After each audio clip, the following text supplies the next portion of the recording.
For example, a 80% gas furnace will only give you 80 cents of value for every dollar you spend, hence the 80% gas furnace as the name.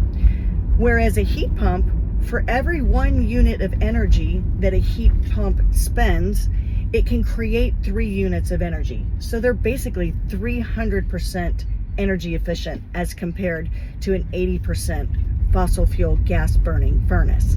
So better for the environment, less kilowatts consumed in terms of heating because it doesn't need to use as much energy to heat.